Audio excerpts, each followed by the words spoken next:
This is Code.org. I'm currently working on the Accelerated Intro to CS course.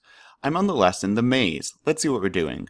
Me wants sunflower. Use an if block to get me there with the fewest number of blocks.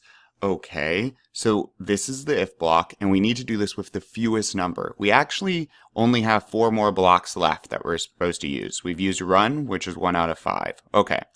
So I know I'm going to need a repeat. If I have to get all the way around here with so little blocks, I need a repeat. Okay?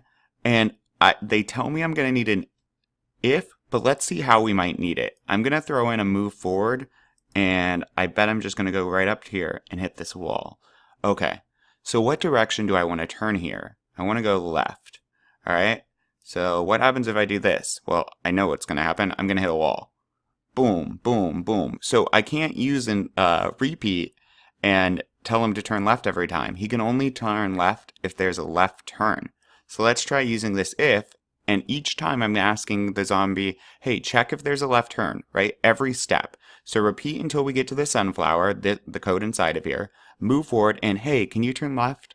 Oh, you can't? Oh, that's fine. Move forward again. Okay, now can you turn left? Nope. Okay. Zoop. How about now? Oh, yeah, you can? Okay, well then, go ahead and turn left.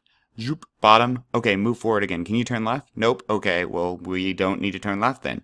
Move forward. Yep. Hey, can you turn left? No. Skip over that. So on and so forth. Let's give this one a shot.